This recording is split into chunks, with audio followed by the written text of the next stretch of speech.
Channel math wizard पर हार्दिक अभिनंदन दोस्तों। आइए हम लोग आज पढ़ते हैं क्लास 11th का मैथ पढ़ते हैं, जिसका पहला चैप्टर आपको समूचे, जिसको हम लोग इंग्लिश में क्या बोलते हैं, सेट बोलते हैं।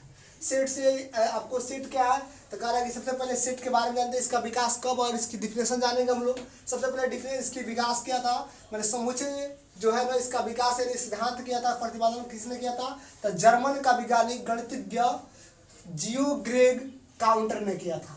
कब किया था तो किया था आपको 1980 में द्वारा किया था। क्या क्या इसके कार्यकाल में किया था इसने। उसके बाद आता है कि सर इसका डिफिनेशन बताइए, समुच्चय है क्या। तो समुच्चय की परिभाषा है कि वस्तुओं को एक निश्चित संग्रह को वस्तुओं के एक निश्चित संग्रह को समुच्चय कहते हैं। क्या कहते हैं, समुच्चय कहते हैं। कह रहा है कि वस्तुओं को एक निश्चित संग्रह को समुच्चय, यानी वस्तुओं को एक निश्चित संग्रह का अर्थ होता है समूह। क्या होता है, समूह। तो कह रहे कि निश्चित वस्तु, कह रहे कि किसी भी दुनिया में सभी वस्तुएं होता है, छोटा से लेकर बड़ा तक। तो कह रहे कि वस्तुओं को एक निश्चित संग्रह में अगर सजा दीजिएगा ना तो सजाने की प्रक्रिया क्या कहलाता है, समुच्चय कहलाता है।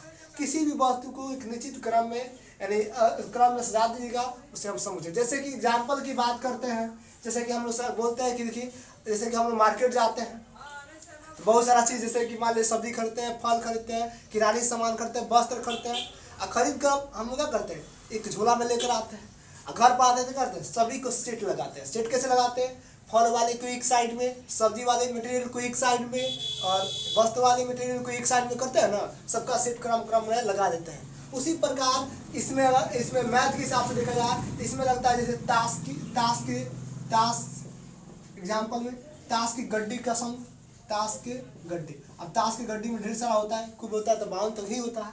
ताश की गड्डी की संग्रह हो जाएगा। अब यहाँ पर समूह नहीं संग्रह बोलेंगे आप, ठीक है। उसी तरह हमने बोला एग्जाम्पल में अंग्रेजी वर्णमाला के स्वर्णों की संख्या, जिसको भाल से आप लोग बोलते हैं, वर्णों की संग्रह हो जाएगा। अब इसके अलावा आप लोग बोलते हैं 10 से कम प्राकृत संख्या हो जाएगा। जैसे मैथ के हिसाब से देखा जाए, मैथ में तो उसके गणित के हिसाब से देखा, हमने बोला कि 10 से कम प्राकृत संख्या हो जाएगा, प्राकृत संख्या का संग्रह। अब क्या हो जाएगा तो देखिए, तो अगर आपको देखा जाए तो 10 से कम प्राकृत संख्या होता है 1 2 3 4 5 6 7 8 9, और अंग्रेजी वर्णमाला का अगर भाग देखा जाए तो AEIOU होता है, जानते हैं ना। अब उसी के अलावा और इसके अलावा ढेर सारा हो सकता है। हमने बोल सकते हैं कि आपको क्या क्रमागत 20 सम प्राकृत संख्या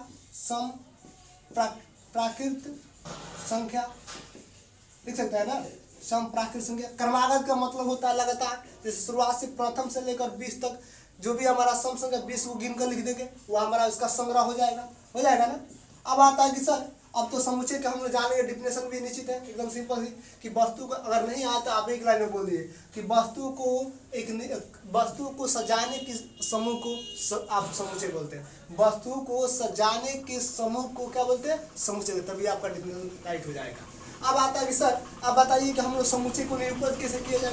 देखिए समुच्चय को निरूपण करने के लिए मुख्यतः 2 से 3 आपको नोट याद करना होगा ताकि आप आसानी से रिप्रेजेंट कर सके। देखिए set and there are represent, कैसे हम लोग समुच्चय और उनके निरूपण कैसे करेंगे हम लोग।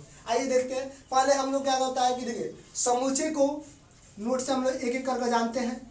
सबसे पहले आपको आता है कि सर कि समुच्चय को कैसे निरूपण किया जाएगा।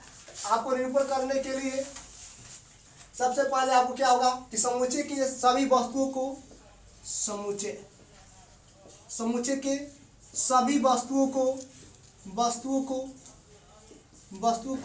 अवयव या सदस्य कहा जाता है। क्या कहा जाता है, सदस्य, ठीक है। अब कहोगे सर क्या हो गया समुच्चय, कह रहे कि समुच्चय के सभी, यानी कहने का मतलब मान लीजिए एक परिवार, अब परिवार के अंदर रहने वाला जितना भी व्यक्ति क्या हुआ, परिवार का क्या होता है, सदस्य। उसी तरह एक समुच्चय होगा, समूचे के अंतर्गत रहने वाला जितना भी वस्तु होगा वह इसका अयवे या सदस्य कहलाएगा। जैसे हमने बताया ना एग्जाम्पल में, जैसे कि हम लोग का परिवार हो गया, अब परिवार के अंतर्गत माता पिता भाई बहन दादा दादी आते हैं ना, ये सब उनका सदस्य है। उसी प्रकार तो कह रहा है कि समुचे के सभी वस्तुओं को अयवे को क्या बोलते हैं, अयवे या सदस्य कहा जाता है, कहते हैं। उसके बाद होता है, उसके बाद आता है कि दूसरा आता है कि समूचे को अंग्रेजी वर्णमाला के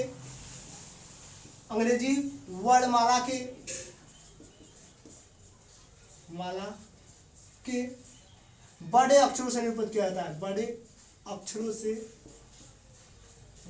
निरूपित किया जाता है। जैसे कि आपको ए से लेकर जेड तक, इसमें कोई भी अक्षर ले लीजिए, हाँ कैपिटल लीजिएगा। अब आता है कि सर उसके अयवे को तब कैसे निरूपित कर, मान लीजिए तो समूचे को हम लोग निरूपित करते हैं किससे, अंग्रेजी वर्णमाला के बड़े अक्षरों के द्वारा निरूपित किया जाता है। जैसे ए से लेकर जेड तक किसी वर्ड से निरूपित कर दीजिए। उसी प्रकार तीसरा आता है कि समूचे को जो अयवे होता है ना, समूचे के अयवे को अंग्रेजी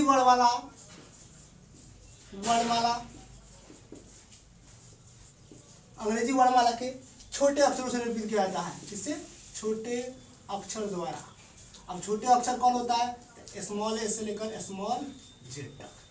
अब ये देखिए, इस बात को ध्यान रखिए के बाद समूचे के सभी वस्तुओं को अयवे या सदस्य कहा जाता है। जैसे कि हमने बताया कि फैमिली में क्या होता है, परिवार के अंतर्गत रहने वाले व्यक्ति को क्या बोलते हैं, सदस्य कहते हैं ना। उसी प्रकार आकार सदस्य में हमेशा एक फैमिली को बोलता है, कोई कहता है कि हम राय फैमिली से बिलोंग करते हैं, कोई कहता है मौर्य फैमिली से बिलोंग करते हैं। उसी तरह कह रहा है कि समूचे के जो अंग्रेजी जो समूचे के यानी परिवार का जो हेड नाम होगा उस बड़े अक्षर से यानी कैपिटल अक्षर से निरूपित किया जाएगा। समूचे के जो परिवार होगा, परिवार का नाम होगा, उसे कैपिटल अक्षर से निरूपित किया जाएगा। उसी प्रकार होता है कि समूचे के अंतर्गत यानी परिवार के अंतर्गत आने वाले सदस्य को अंग्रेजी वर्णमाला के स्मॉल अक्षर से निरूपित किया जाएगा। यानी स्मॉल अक्षर में ए से लेकर जेड तक। परिवार होगा तो कैपिटल, यानी समूचे होगा तो कैपिटल से डिनोट करेंगे, और उसका अयवे होगा तो हम लोग को स्मॉल ए से लेकर जेड तक निरूपित करेंगे। अब आता है कि सर अब समूचे को कितने विधियों से लिखा था, ये हम पढ़ते हैं। अब इसके आगे चाहे तो आप स्क्रीनशॉट ले लीजिए, फिर इसके आगे बताते हैं।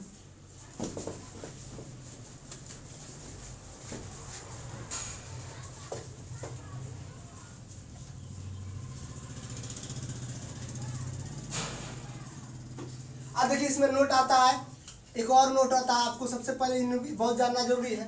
देखिए मान लीजिए यदि हमने बोला कि ए समूचे ए का क्या है, तो हमने बोला ए का एक अयवे है। क्या है, अयवे है। मान लीजिए अयवे के मतलब समझता है ना, सदस्य है।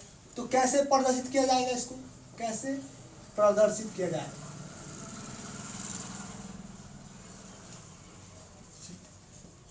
कह रहा है कि यदि ए समूचे ए का एक अयवे है, देखिए कैपिटल है तो समझिए समूचे का नाम होगा, स्मॉल है तो क्या होगा, उसका अयवे होगा। एक अयवे है तो कैसे इसे प्रदर्शित किया, इसको प्रदर्शित करने के लिए यूनानिक शब्द यूनान प्रतीक हम लोग बिलोंग्स टू का यूज करते हैं। बिलोंग्स टू ऐसे इसको बोलते हैं,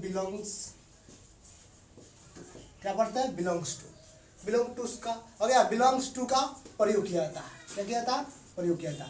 एग्जाम्पल के तौर पर देखते हैं, जैसे कि हमने बोला कि यदि ए समूचे ए का क्या है, अयवे है, तो इसे कैसे प्रदर्शित करेंगे। तो हमने बोला कि इसको प्रतीक करने के लिए हम क्या, एक यूनानी प्रतीक है जिसको हम लोग क्या बोलते हैं, बिलोंग टू का प्रयोग करते हैं। कैसे, एग्जाम्पल के तौर पर हम लोग देखते हैं कि जैसे मान लीजिए एग्जाम्पल में हमने बोला एक कोई अयवे है, मान लीजिए एक कोई अयवे है, जैसे नाम हमने बोल दिया भाल सी है। चलिए भाल से होता है ए ई आई ओ यू होता है ना। अभी हमने कहा कि बताइए क्या इसमें क्वेश्चन में पूछना चाहता है कि बताइए क्या ए जो है, ए मान लीजिए अगर मैंने बोला क्या ए स्मॉल जो ए है वो स्मॉल ए समुच्चय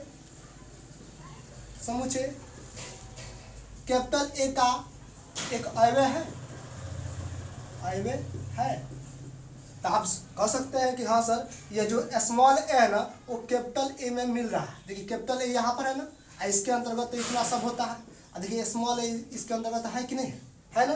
तो कैसे इसको अगर मैथ के भाषा में लिखना हो तो लिखते हैं ऐसे, ए बिलोंग टू कैपिटल ए, यानी ए जो है वो कैपिटल ए का क्या है, अवयव है, यानी उसका घर का सदस्य है। समझ बात ना। इसका घर में देखिए कितना 5 फैमिली रहता है, उसमें पूछ रहा है क्या ए भी, ए जो है स्मॉल ए वो कैपिटल ए के अंतर्गत रहता है। देखिए हमने बोला ए बिलोंग्स टू ए, इसको लिख सकते हैं ए बिलोंग टू कैपिटल ए, हो जाएगा ना। ऐसे भी लिख सकते हैं आप लोग, यानी ए बिलोंग कर रहा है किससे, ए से। इसका ए जो ए आया है ना वो कैपिटल ए का क्या है, सदस्य। और मान लीजिए वही हम देखिए क्या बताइए, बी समुच्चय यहाँ पर हम डाल देते हैं, यहाँ पर डालते हैं बी, चलो बी डाल समुच्चय बी समुच्चय ए का अवयव है या नहीं, बताइए है कि नहीं। तो आपको ये सर का बी तो एक जो समुच्चय ए है ना सर, समुच्चय ए है, इसके अंतर्गत तो बी तो कोई है ही नहीं, क्योंकि ऐसा ही आपको कॉन्सोनेंट होता है कहाँ से होगा, भाव के अंतर्गत नहीं हो पाएगा। क्या बी एक अंतर्गत आ रहा है, नहीं आ रहा है, तब क्या कीजिएगा, तो इसको और निरूपित करने के लिए आप निरूपित कीजिएगा कैसे, बी बिलोंग्स टू, आपको ये सर इसके लिए बिलोंग्स टू लगाएंगे नहीं, इसके लिए लगाते हैं B is not belong to A, B is not belong to A, यानी बी जो है वो ए समुच्चय का अवयव का सदस्य नहीं है। यानी कहने का मतलब जो बी अवयव है ना वो ए समुच्चय का अवयव नहीं है। इसको अगर लिखना हो तो इंग्लिश में से लिख सकते हैं यहाँ पर कि B is not belong to A, यानी कहने का मतलब बी जो है वह समुच्चय ए से बिलोंग नहीं करता है, यानी ए के अंतर्गत नहीं आता है। तो ये आप आसानी से किसी भी अवयव को निरूपित कर सकते हैं, अवयव को ऐसा ही दिखाया जाता है। अब इसके बाद हम लोग पढ़ते हैं, इसके आगे चाहे तो इसका स्क्रीनशॉट ले लीजिए, आगे आपको चलकर बहुत सारा सहूलियत मिलेगा, इसको बनाते समय इससे हेल्प मिलेगा आपको।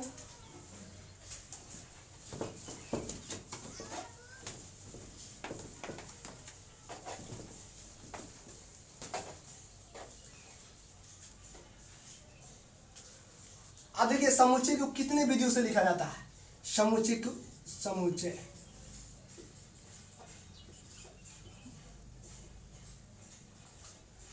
को कितने विधियों से निरूपण किया जाता है,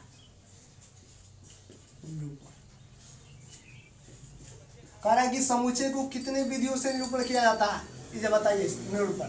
देखिए समुच्चय को 2 विधियों से निरूपण किया जाता है। पहला समुच्चय कितने विधियों से निरूपण किया जाता है, 2 विधियों से। कितने विधियों से, 2 विधियों से। अब कौन कौन सा 2 विधि होता है, 2 मेथड होता है ना, कौन कौन होता है। तो पहला इसका मेथड होता है जिसका नाम है रोस्टर या सारणीबद्ध। क्या है, पहला इसका जो नियम है उसका नाम क्या है, रोस्टर या सारणी क्या हो जाएगा, बद्ध हो जाएगा। अब इसके अंतर्गत क्या होता है, सबसे पहले जानते हैं इसके अंतर्गत होता क्या है। इस मेथड के अंतर्गत यहाँ पर विधि लिख दीजिए मेथड। अब इस विधि के अंतर्गत क्या होता है देखिए, तो इसमें बहुत सिंपल सी बात है, कह रहे कि रोस्टर, ये सारणीबद्ध को ही इंग्लिश में हम लोग रोस्टर, कभी कभी हिंदी में भी लिख देता है रोस्टर, तो हमने लिख दिया उसको ताकि आपको कन्फ्यूजन ना हो। अब आ रहा है कि सर सारणीबद्ध यानी विधि क्या होता है, तो देखिए इस विधि के अंतर्गत ना, इस विधि के अंतर्गत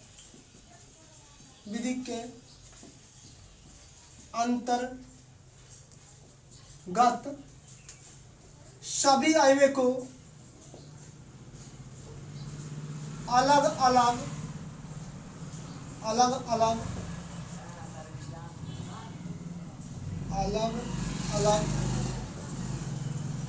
अर्धविराम का चिन्ह लगाकर लिखा जाता है। अर्धविराम का सिंबल होता है ऐसे, एक कमा, अर्धविराम का चिन्ह लगाकर मझला ब्रैकेट के अंतर्गत लिखा जाता है, मझला। अब मझला ब्रैकेट क्या होता है, इसका सिंबल देख लीजिए, हम बना दें ऐसे और ऐसे होता है, पता है ना मझला ब्रैकेट। तब मझला ब्रैकेट के अंदर लिखा जाता है, बस यही थोड़ा सा बात है, सिंपल सी बात है। तो ये क्या कह रहा है कि रोस्टर विधि में होता क्या है, तो इसमें इस विधि के अंतर्गत आयवे क्या होता है, इस विधि के अंतर्गत सभी आयवे को, आयवे छूट गया यहाँ पे, सभी आयवे को अलग अलग अर्धविराम का चिन्ह लगाकर, अर्धविराम देखिए कामा, अर्धविराम के चिन्ह लगाकर मझला ब्रैकेट के अंतर्गत लिखा जाता है, यानी मझला कोष्ठक के अंदर लिखा जाता है। एग्जाम्पल के तौर पर देखा जाए, जैसे कि मान लीजिए हमने कहा अंग्रेजी वर्णमाला, अंग्रेजी वर्णमाला के स्वरों की संख्या, स्वरों की समुच्चय, तो कैसे लिखिएगा इसको।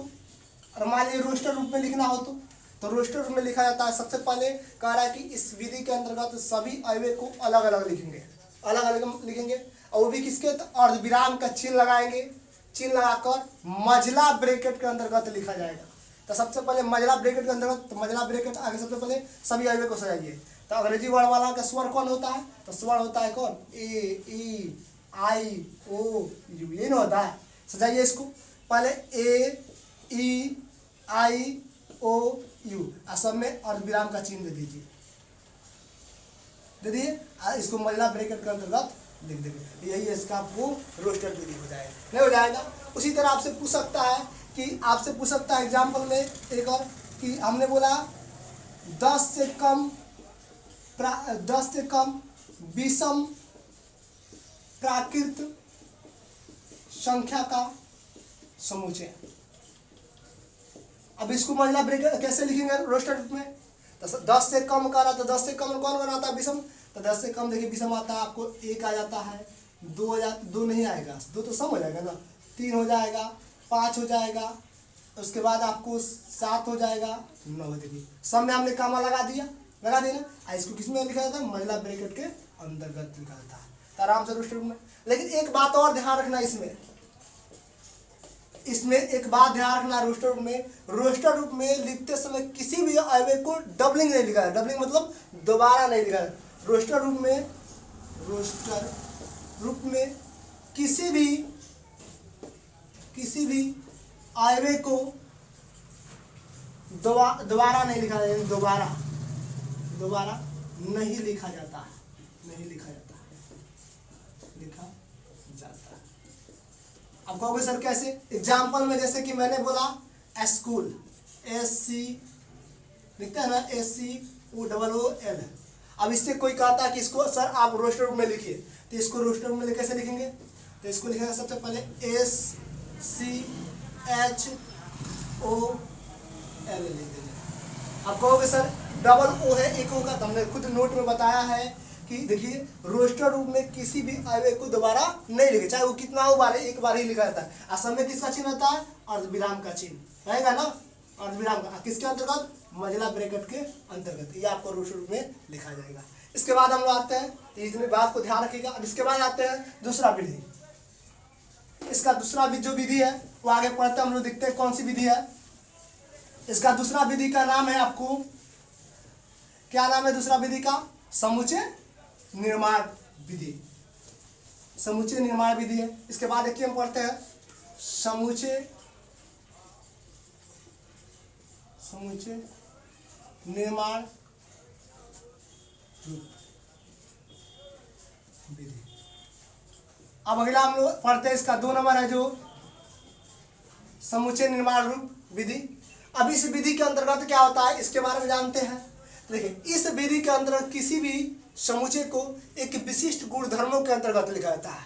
किसके अंतर्गत लिखा जाता है, इस विधि के अंतर्गत, हमने लिख दिया है, इस विधि के अंतर्गत किसी भी अयवे को एक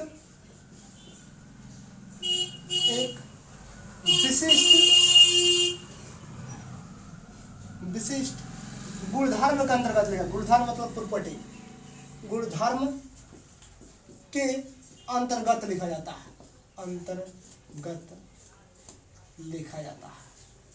कह रहा है कि इस विधि के अंतर्गत क्या होता है, किसी भी अवयव को एक विशिष्ट गुणधर्मों के अंतर्गत, विशिष्ट का मतलब होता है जो प्रचलित हो, चाहे वो मैथ भाषा में हो, चाहे असल में अधिकतम इसमें आता क्या है, इसमें अवयव को शब्दों में लिखा जाता है।